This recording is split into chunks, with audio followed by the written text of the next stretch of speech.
So hello यार guys, तो कैसे हैं आप सभी। तो आज की इस वीडियो में हम लोग देखने वाले हैं अपने पॉलीमर्स के मोनोमर्स का नेम हम लोग कैसे याद कर सकते हैं, बिल्कुल ही ट्रिक के साथ, जो कि आपको हमेशा याद रहने वाला है, वो कभी भी भूलेगा नहीं।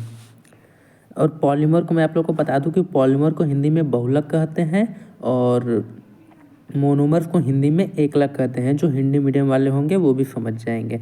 पॉलीमर को बहुलक, मोनोमर को एकलक।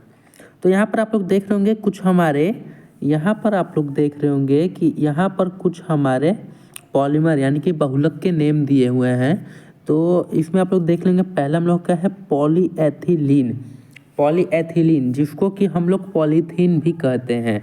तो इसका आप लोगों को मोनोमर याद करना है। तो ये जितने भी हमारे, जितने भी हमने यहाँ पर दे रखे हैं पॉलीमर्स के नेम, ये सब के सब बहुलक हैं।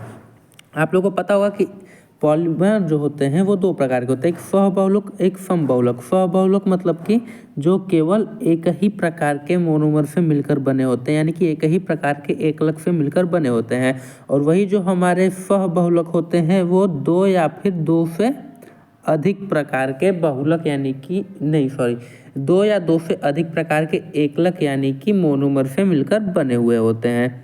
तो इतना तक आप लोगों को समझ में आ गया। तो यहाँ पर जो भी हमारे दिए हुए हैं सबके सब ये हमारे समबहुलक हैं। तो पहले हम लोग का पॉलीएथिलीन जिसको कि हम लोग पॉलीथीन भी कहते हैं, तो पॉलीथीन, तो आप लोग देख पा रहे होंगे कि इसका रियल नेम होता है हमारा पॉलीएथिलीन। तो पॉलीएथिलीन में से आपको करना क्या है कि जो हमारा पॉली लिखा हुआ है, पॉली को हटा देना है। यानी कि कोई भी आपको समबहुलक दे देता है, कोई भी आपको समबहुलक दे देता है जिसके आगे पॉली शब्द लगा हुआ हो, तो आपको करना कुछ भी नहीं है, केवल इस पॉली को हटा देना है और बाकी का जो बचेगा उसको आप लोगों को लिख देना है, वही उस बहुलक का मोनोमर यानी कि एकलक हो जाएगा। तो यहाँ पर आप लोग देख सकते हैं पॉलीएथिलीन लिखा है, तो इसके सामने से हम लोगों ने पॉली को हटा दिया, तो इसका मोनोमर आ गया एथिलीन। और दो नंबर आप लोग देख पा रहे होंगे पॉलीस्टायरीन दिया हुआ है। तो ठीक उसी प्रकार से हम लोग इसके भी सामने से पॉली हटा देंगे, तो इसका जो मोनोमर आ जाएगा स्टायरीन। यहाँ पर टाइपिंग मिस्टेक हो गई, यहाँ पर पॉली नहीं पॉलीस्टायरीन होगा। आप लोग इसको समझ सकते हैं। और इसी के साथ आप लोग 3 नंबर पॉइंट देख सकते हैं। 3 नंबर जो लिखा हुआ है वो है पॉलीविनाइल एसीटेट। तो ठीक उसी प्रकार से इसके भी सामने से आपको पॉली हटा देना है, तो आप लोग का मोनोमर आ जाएगा विनाइल एसीटेट। चौथे में पॉलीविनाइल क्लोराइड। पॉलीविनाइल क्लोराइड को ही हम लोग पीवीसी कहते हैं। आप लोग इसको भी याद करिएगा कि पॉलीविनाइल क्लोराइड को हम लोग पीवीसी कहते हैं, और जो हमारा पॉलीस्टायरीन है इसको पीएफ कहते हैं, और जो पॉलीविनाइल एसीटेट है इसको पीवीए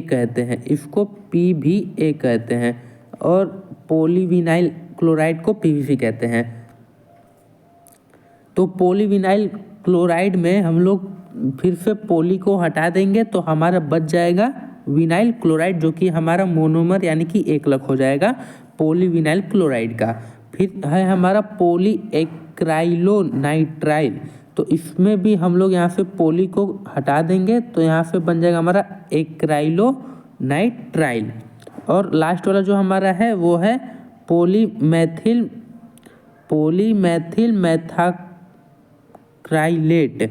तो इसका भी हम लोग पॉली को हटा देते हैं, अगर जो हम लोग पॉली को काट देते हैं, तो यहाँ से बच जाएगा मेथिल मेथाक्राइलेट। तो ये जो हमारा हो गया, ये सब का सब हमारा हो गया स्वबहुलकों का मोनोमर्स यानी कि एकलक। स्वबहुलकों का एकलक ज्ञात करने की ट्रिक हो गई। आई होप सो आप लोगों को समझ में आया होगा, और जो वीडियो अच्छी लगी हो तो लाइक कर दीजिए और अपने फ्रेंड्स को भी शेयर कर दीजिए, ताकि वो भी इस ट्रिक को अच्छी तरीके से जान सकें। तब तक के लिए बाय, मिलेंगे हम लोग अपनी अगली वीडियो में।